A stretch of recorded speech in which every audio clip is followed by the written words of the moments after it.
Salatu ala Rasulillah. So to continue, inshallah, with the cleaning of our bodies by removing that which is considered to be excessive.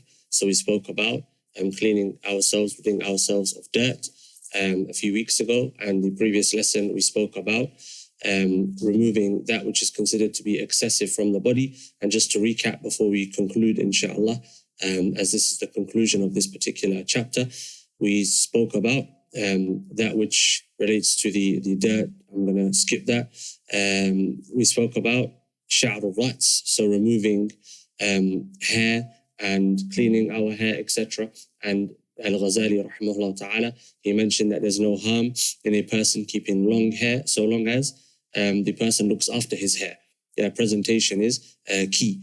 And for us, alhamdulillah, it's much easier to look after our hair than it was previously. We have various products that we can use and perhaps we have to be careful of being excessive in the use of products, which we spoke about. And he says sha'r al-sharib, so removing the excess hair from one's moustache, sha'r al-ibd, and the armpit area, sha'r al-ana, the pubic regions, al-adhafir, so trimming one's nails. And then we come to the part wherein we stopped last time. He says السادس والسابع زيادة السرة وقلفة الحشفة. He says أما السرة فتقطع في أول الولادة وأما التطهير بالختان فعادة اليهود في اليوم السابع من الولادة ومخالفتهم بالتأخير إلى أن يصغر الولد أحب وأبعد عن الخطر. So he speaks about the two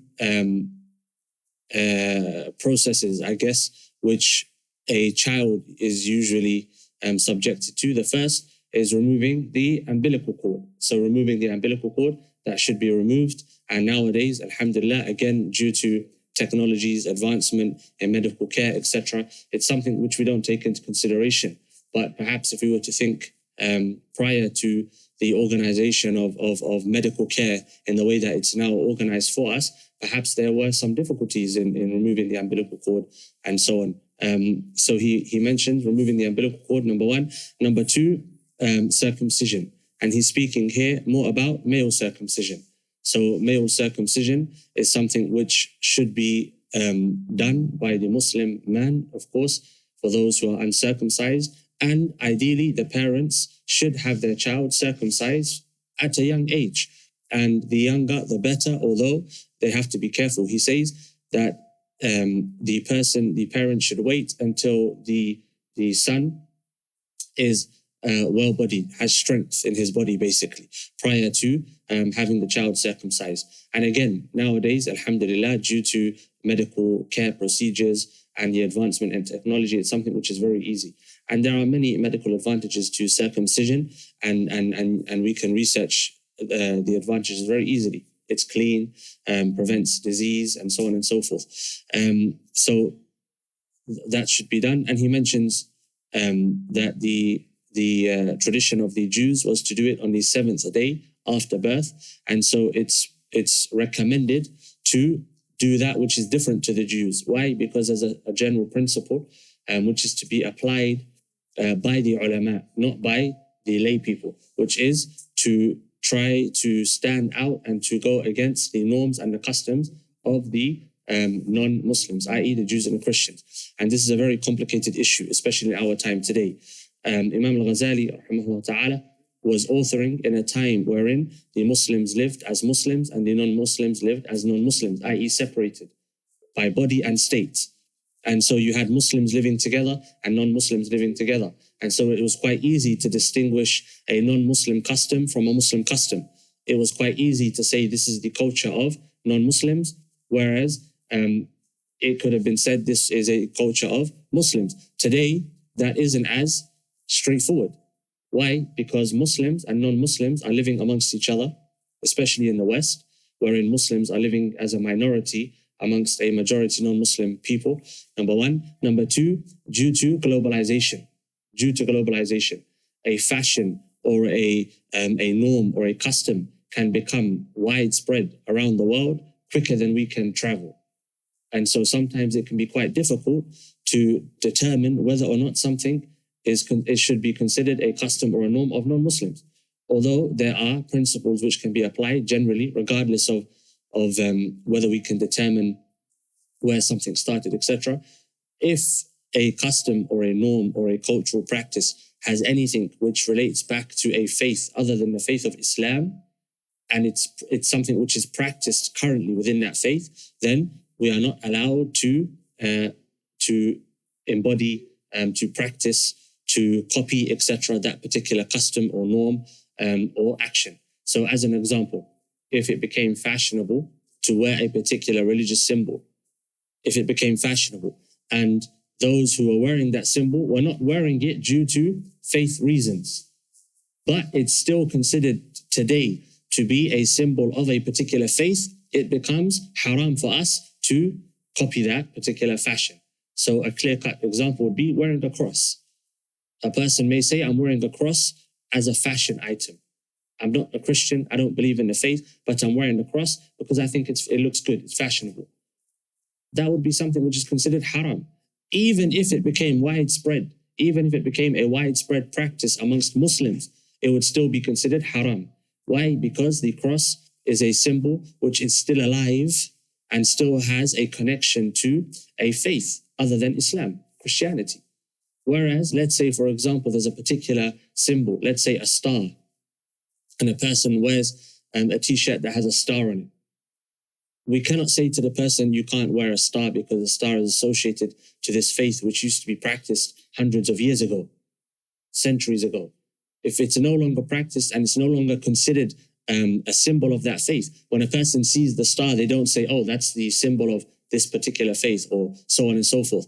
If that's the case, then there's no problem wearing an item of clothing which may have some symbol or something like that, that not decades ago, many centuries ago, represented some form of belief, etc. It's no longer alive. The belief is no longer alive. It's no longer practiced. It no longer has any religious connotation. That's different. And likewise, for example, trousers, jeans. Previously, you would hear people saying that jeans are haram. Why? Because it wasn't the norm amongst Muslims to wear jeans. Now that it's become the norm, it's impossible to say it's haram. If a custom, the ulama, they say that a custom can be considered a custom of Muslims once it becomes something which is widely adopted by Muslims, even if it's something which originated with non-Muslims. And so today, for example, there are many shared customs that we have globally. There are many shared customs that we have globally. Clothing practices, speech practices, hair practices, and so on and so forth. Whereas before, it wasn't the case. There was a clear distinction between Muslim, non-Muslim, Christian, Jew, Christian, pagan, etc. Every religious people, they had practices, cultures, which were distinctive to them. And add to that the issue of living as a minority. When we live as a minority in a majority non-Muslim country, how do we determine what can be considered the customs of the Muslims as a minority? Which angle do we come from? So the issue of customs and cultures, etc., is one which is quite complicated, and it's not one that the average lay person should be speaking about. And we are all lay people when it comes to Islam, unless we have given decades of our lives to studying and mastering the arts, the preparatory arts required to understand the Quran and the Sunnah properly, with sound interpretation. And we have the intellectual capacity to do so, we are considered lay people, which is contrary to what we might see on YouTube and online, where people are speaking about big issues and giving opinions as if they have the authority to do so. That shouldn't be the case. So when it comes to culture, customs, etc., if I see someone that is doing something or wearing something, or perhaps has a certain hairstyle or a certain practice, and I'm not sure whether or not it's permissible, I assume that this is something which has been adopted from the non-Muslims, I am not allowed to go and tell the person this is haram. I have to perhaps suggest this could be something which you may need to ask about. I have to use suggestive language. And it's very important that we do this. Many practices, for example, hairstyles. an example. You have an individual who becomes Muslim here, let's say, an individual that becomes Muslim here, and a man, and they have plaits. In the UK, it's not considered to be imitation of women for a man to have plaits. But if you were to go to certain countries, it's considered to be imitation of women for a man to have plaits. So now can you impose the culture from that particular land on a person from this particular land? Does it work like that? And so a person who has recently come over to the UK, or they've been raised in a culture wherein that's the case, they may say to this person, oh, you're not allowed to do that, it's haram. Is that the case though? Which culture is to be considered the correct culture? And in fiqh, the fuqaha, they often leave many areas of legislation to culture, to customs. Likewise, wearing bright colored clothing. So in certain countries, for example, in certain West African countries, bright clothing is considered completely fine for a man or a woman. But in other countries, other predominantly Muslim countries, bright clothing is not considered fine. So for example, in certain parts of West Africa, perhaps, maybe Central Africa, if a man were to wear a bright pink thobe and trousers set, it wouldn't be considered wrong. It wouldn't be considered flamboyant. It would be considered the norm. Bright, pale colors. Whereas in other Muslim countries, if a man were to come out in such a color, it would be considered wrong. It would be considered imitation. It would be considered wearing that which will lead to the people pointing their fingers at you, etc. So which of the customs do you deem to be correct? Each custom is correct within its own context. So the issue of customs is one that has become quite complicated here. And we're going to speak about it in more detail shortly, inshallah, when it comes to the beard. So he says, الثامن, that which a person has to take care of and remove that which is excessive from their body. He says, ما طال من اللحية وقد اختلفوا فيما طال منها. So we touched on this area in the previous lesson, the week before last. He says that which is excessive of the beard, that which has become long from one's beard, he should trim it and neaten it up. He said, وَقَدْ اخْتَلَفُوا فِي مَا طَالَ مِنْهَا. And they have differed. When he says they have differed, i.e. the ulama have differed when it comes to removing that which is considered to be excess from the beard. He says, فَقِيلْ إِنْ قَبَضَ الرَّجُلُ عَلَى لَحْيَتِهِ وَأَخَذَ مَا فَضَلَ عَنِ الْقَبْضَةِ فَلَا بَأْسٍ. It's been said, if a person were to basically take a qabda, like a handful, and trim that which is below the handful, then لا بأس, there's no harm in that. فَقَدْ فَعَلَهُ ابن عمر. Why? Because this was the action of Ibn Umar, وَجَمَاعَ مِنَ التَّابِعِينَ, and a collective from the tabi'een, i.e. documented, وَاسْتَحْسَنَهُ الشَّعْبِ, and the great faqih of his time, al-Sha'bi, saw this as being something which was Hasan, and Ibn Sirin, Muhammad ibn Sirin, the famous scholar and faqih, and his story is very interesting. He was the son of a prisoner of war, and he became an alim. So his father was captured by Khalid ibn al-Walid, and he became an alim. In one generation, the son of a prisoner became a scholar, and a scholar whose name has lived on for centuries.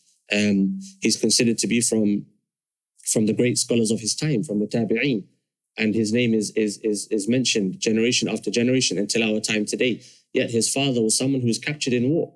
He was a prisoner of war. He says, وَكَرِهَهُ الْحَسَنِ al-Basri, disliked for a person to take from their beard. وَقَتَادَ وَقَالَ تَرْكُهَا عَافِيَةً أَحَبْ لِقَوْلِهِ عَلَيْهِ السَّلَامُ اُعْفُ اللِّحْيَةَ أو اُعْفُ اللِّحَى. He said that Qatada and Al-Hasan, they both dislike that a person takes from the beard. And they said, تَرْكُهَا عَافِيَةً. So to leave the beard as a safer option is more beloved to them. Why? Because the Prophet ﷺ, he said, اُعْفُ اللِّحَى. والأمر في هذا قريب إن لم ينتهي إلى تقصيص اللحية وتدويرها من الجوانب.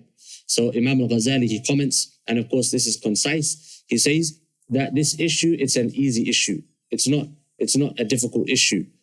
So long as it doesn't lead to a person completely removing their beard and basically becoming excessive in beautification, self-beautification. I'm going to read everything that he's mentioned, and then I'm going to speak about this issue. He says, فإن الطول المفرط قد يشوه الخلقة ويطلق ألسنة المغتابين فلا بأس بالاحتراز عنه على هذه النية. He says, basically, like to trim the beard and to neaten the beard and make sure the beard is presentable, there's nothing wrong with it as long as it doesn't lead to over beautification and completely removing the beard.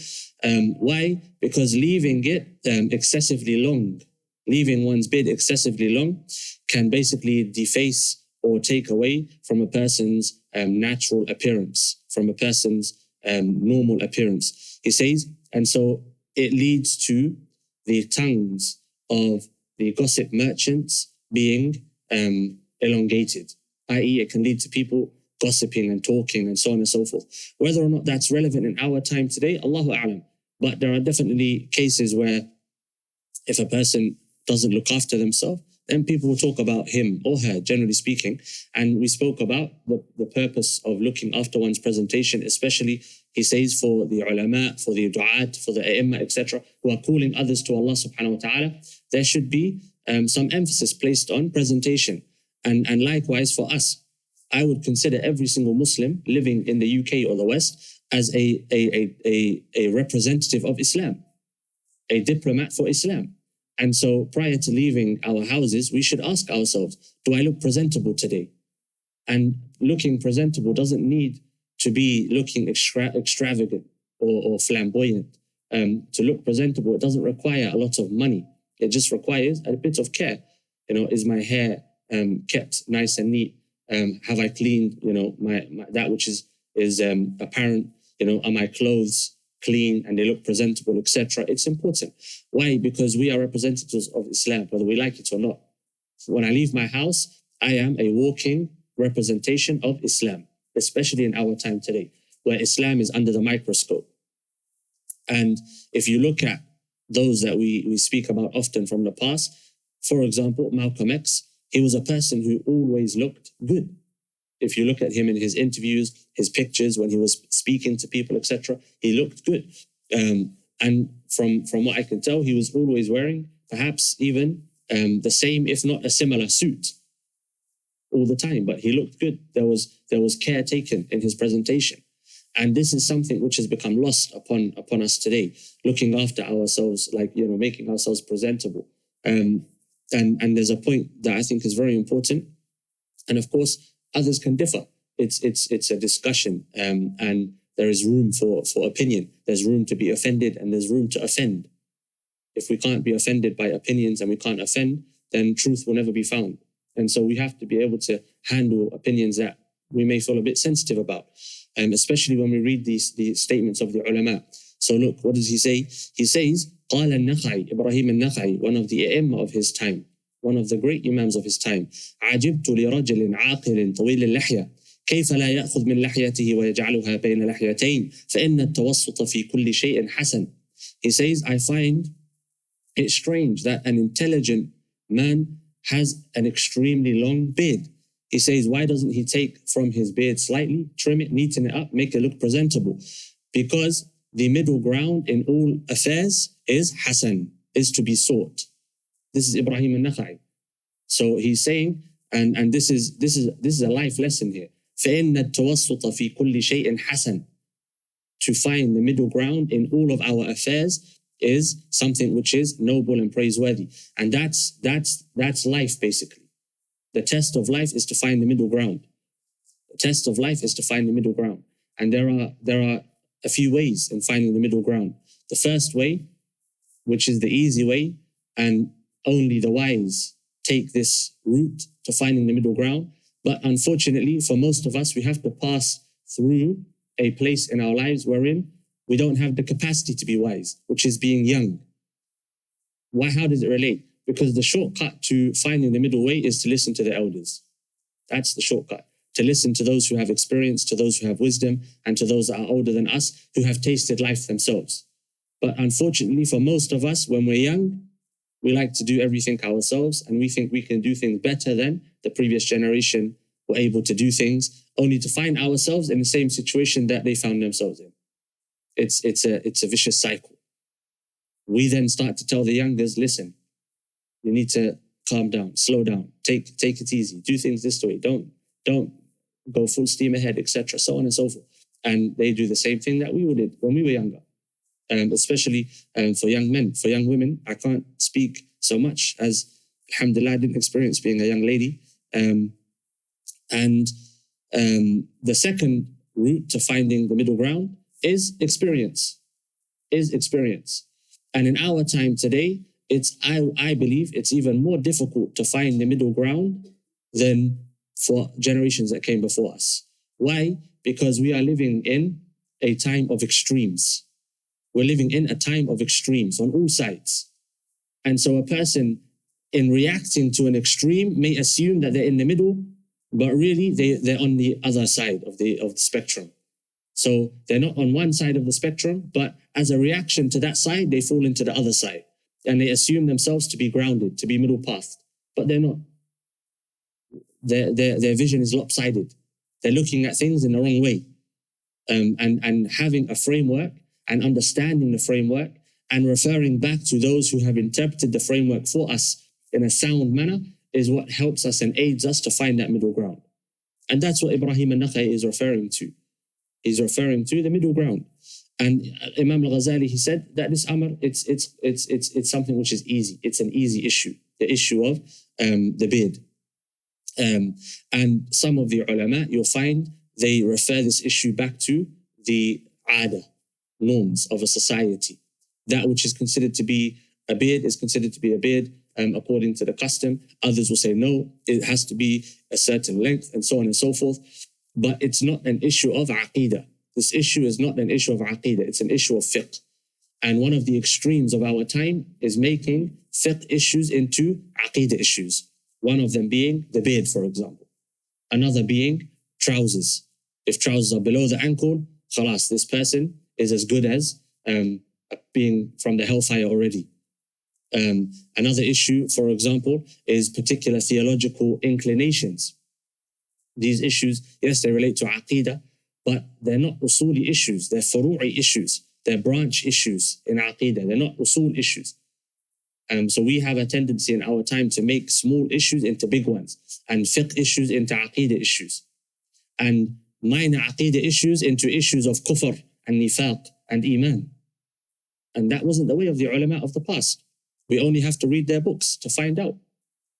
In fact, we have some great ulama who viewed it to be permissible to completely remove one's beard. Some great ulama in our time. And likewise, you have some great ulama who completely differed with them. But the opinion of one alim does not negate the opinion of another. They're all trying to find the truth. And at the same time, they are all products of their environment and their context and their conditioning. No human can escape that. There's no human that can escape being a product of his time, just as we're all products of our time. And the lens with which we view life is going to be tainted by the surroundings that we find ourselves in. And so we have to remember that when we read the works of the ulama. And the beard does not signify taqwa. The beard is not a signification of taqwa.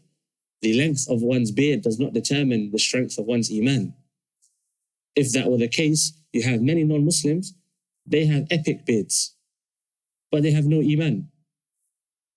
So the beard does not determine the state of one's iman. And likewise, the hijab doesn't determine the state of a sister's iman. But the hijab is important. The beard is important. But they do not necessitate or signify. And sometimes it may be a struggle for some people. There may be some people, their heart's full of iman, but they find it difficult.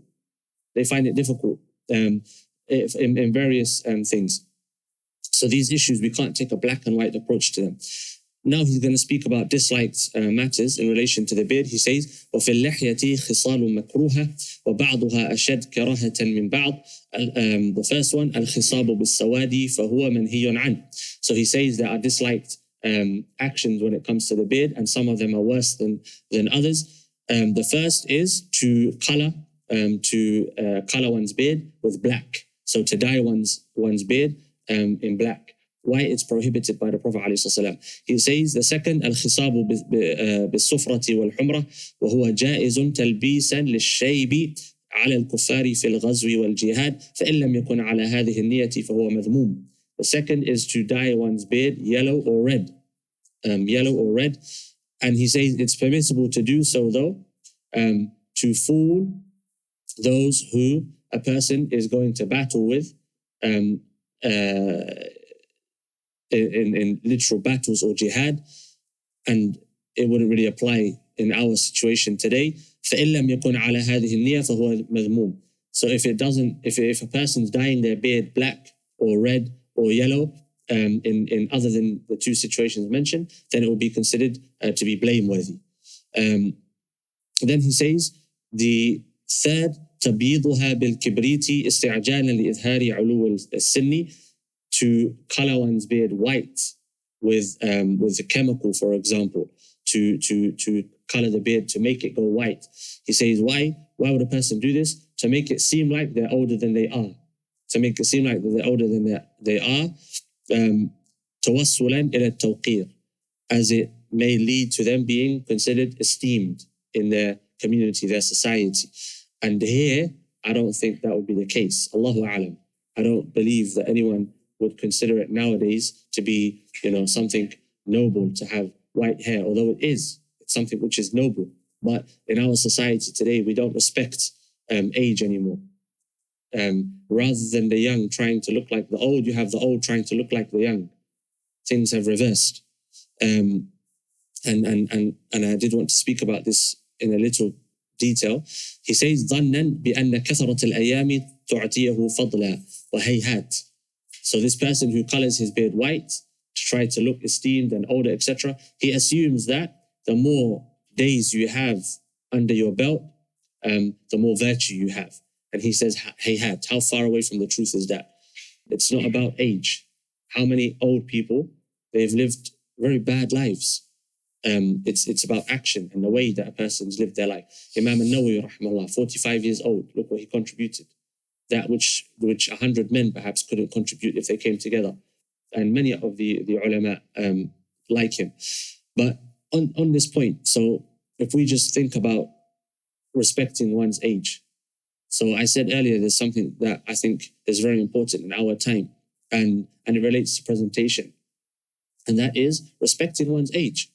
It's something which has become lost upon us as a society, where we don't dress our age. And someone might say, oh, that's ageist, because there's an ism for everything nowadays. And it's not the case. But, a young man is not like an old man. An old man is not like a young man. It wouldn't be correct, for example, if your doctor turned up in a tracksuit. It wouldn't be correct if a police officer turned up and they're dressed up, like a fireman, for example. There is a protocol, there is a custom, there is a respectable approach and practice for everything. Likewise for age. For age, it's important that we dress our age and we try to act our age. It's not, and we spoke about this previously, the infantilization, where you have grown men acting like children, grown men walking around with cartoon characters on their t-shirt and tops and so on and so forth. It's not befitting. Likewise, it's not befitting for an older man to dress like he's in his 20s or he's a teenager. It's not befitting. And we should think about that, because if we look at the older generation, you would never see someone who's in their 50s dressing like he's 18 or 17 or 16 years old. But yet today, you see those who are in their 50s and their 60s dressing like they're 17 or they're 18 or they're 19. You can't dress away your age. And it doesn't add anything to a person. It takes away from a person's esteem. Likewise, the opposite is true. And that's the age that we're living in, where you have, if you think, just look at the cultures that are becoming prevalent. And you'll see, perhaps it's because you have a generation that grew up in cartoons. And so everything's influenced by youth, etc. Perhaps it's people that don't want to be responsible anymore. They don't want to be responsible. So they get stuck in an age wherein they had no responsibility. Allahu A'lam. But it's something that we as Muslims shouldn't accept for ourselves, both men and women. that we should dress according to our age and always try to dress in a way which dignifies us. And that was the custom of every society. If you look back at photos, pictures, etc., you'll see. And especially as representatives of Islam, as representatives of Islam, we're seen before we're heard. And a person might say you shouldn't judge a book by its cover, but you do judge a book by its cover. When you're looking for a book, you look at the title. You don't just pick up a book and start to read it, hoping to find something interesting. No, you look at the title. The title gives you indication of what's inside the book. The way that we dress, the way that we speak, that gives an indication of who we are. If I'm in trouble, I'm going to look for someone that looks like they can help. If I need help from a police officer, for example, I'm going to look for someone that's wearing uniform, right? I'm not going to go to a random person and expect them to be a police officer. No, there's the way you dress says something about you. The way you talk says something about you. Your akhlaq and your demeanor, etc. When we look at ulama, we assume certain individuals are ulama because of the way they dress. And we assume others who are ulama are not ulama, perhaps because of the way that they dress. They're not dressing the way we assume ulama to dress, etc. And so we do judge. And we are entitled to judge people by the way that they present themselves. Judging a person based upon that which is inherent to them, for example, color, gender, etc. Yeah, that's different. That's wrong. But we judge each other based upon the way we present ourselves to each other. And so we should think about that presentation. And protocol used to be something which was a part of society before. It's only in the last few decades that protocol has been scrapped. But it was considered aib, wrong, for example, for a person to go to certain places dressed in a certain way. And there was a reason for that. Culture preserves values. Culture preserves values. And if you look at our society, our Muslim society, we have preserved Muslim values through the practice of culture. And a very basic example of how that can work through clothing, for example, the ulama, although I don't practice myself today because of the society, etc. So I'm not saying, people that don't wear hats, there's something wrong with them. No, I don't wear a hat all the time. But the ulama, they mentioned that the person who doesn't wear the hat is not to be someone that should be taken from, for example, knowledge, etc. The person who doesn't wear a hat is not to be considered reliable. The ulama of the past mentioned this. Yeah, you can't apply that today. Why? Because in our society today, if you were to say anyone who doesn't wear a hat is not reliable, many of the ulama, they don't wear hats all the time. But what do you get from having such a rule in society where if you don't wear a hat, you're not considered to be reliable? What would that lead to? Anyone? No, not assuming you're not Muslim. But what does having to wear a hat preserve? Huh? Modesty, how?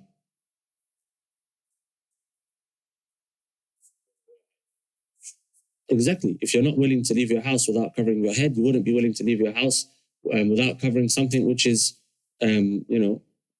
considered more, private than your head. So a man who's not willing to uncover their head is not going to go out with their thighs exposed. A man who's is not willing to uncover his head is not going to go out wearing a vest.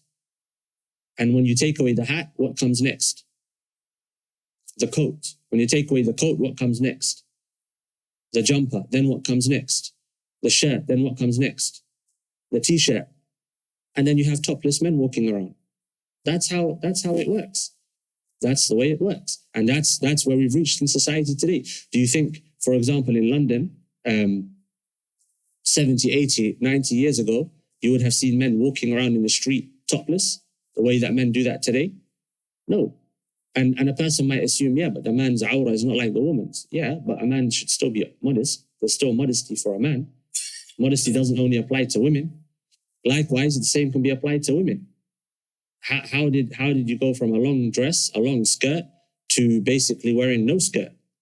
Some women might as well come out of the house and without a skirt on. There's nothing left really. It's a belt. How did you get from that to that? It's a slow process. Sometimes it's rushed, but it starts by taking off the first layer. And so preservation of modesty is preserved through culture, clothing, representation, and so on and so forth. And that's why the ulama, they place heavy emphasis on this. And we should consider it. How do I dress? How do I present myself? How does my presentation, what impression does my presentation give others when it comes to Islam, etc.? Then he says, the نتف بياضها استنكاثا من الشيب وهو في معنى الخضاب بالسواد. So likewise, to pull out the white hairs from one's beard is considered disliked. And it's basically the same as coloring the beard black. He says, if a person's doing this in disdain for his age or for the white hairs that have grown, etc. And then he says, تسريحها لأجل الناس.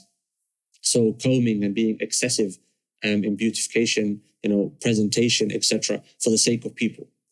Again, why? Because it's about being balanced. A person shouldn't be pulling out a comb every 5 minutes and combing the beard every 5 minutes, looking in the mirror every 5 minutes. That's excessive.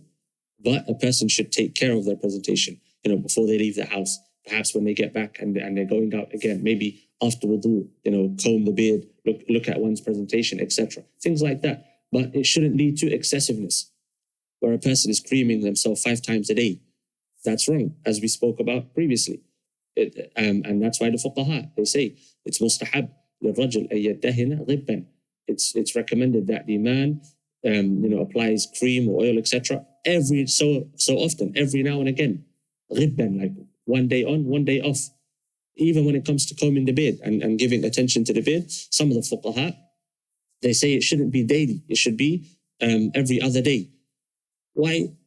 Because they don't want the men to lose that which makes them men. There should be some roughness to a man. It's a part of being a man, to have some roughness to him. And then he says, كان غرض هذا الكتاب التعرض للطهارة الظاهرة دون الباطنة. So the purpose of this particular chapter was to expose ourselves to the apparent issues of tahara, not the inner issues of tahara. So the apparent issues of purification, not the inner issues of purification. وإن فضلات الباطن وأوساخه التي يجب التنظف منها أكثر من أن تحصى.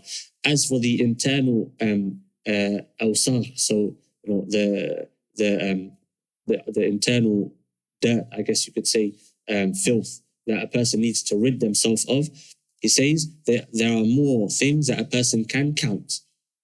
Like there are so many things that a person needs to rid themselves of internally that it's impossible to specify them by number. He says, وَسَيَأْتِي تَفْصِيلُهَا فِي رُبْعِ الْمُهْلَكَاتِ إِنْ شَاءَ اللَّهُ عَزَّ وَجَلَ. And specific details relating to inward purification. As we have outward dirt, our body is exposed to dirt outwardly, and so our body becomes dirty. Likewise, our heart, our soul is exposed to dirt, and so it becomes dirty. And it needs to be cleaned. It needs to be given attention. He says the details of the dirt that we expose our hearts to is going to be mentioned inshallah, in the section of al-muhlikat, the destructive elements, the inner destructive elements. So he's going to mention destructions, and he's going to mention the cures for these destructions. And that's in the second part of the book. And just to consider, Imam al-Ghazali, rahimahullah, when he's speaking about the ills of the heart, the ills of the soul, he's talking nearly 1,000 years ago, where there were no videos, no images, no internet, no TVs, no satellites, none of the mainstream perversions that have taken place today, where perversions are being normalized and monetized, and they're being pushed as if they should be considered the norm, etc. Imagine in our time today, where we're exposing ourselves to things which are going to have an impact on the heart. And these things, that which is we're exposing ourselves to, are starting to have an effect on our ummah. I can't speak globally, but I can definitely say in the UK, at least. And I would assume in Europe and in America, they're starting to have a major impact.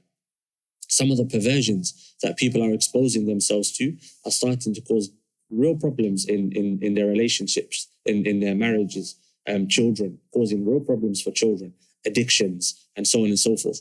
And so we have to pay attention to our hearts. And one of the core elements we need to pay attention to is learning to say no to the self. Learning to say no to the self. In a society wherein saying yes has been commodified, it's good capital to say yes. It's good investment to say yes. Why? Because you're investing in the economy. You're being a healthy citizen. You're helping, but you're destroying yourself in the process. May Allah subhanahu wa ta'ala guide us and forgive us. Wa sallallahu ala Sayyidina Muhammad.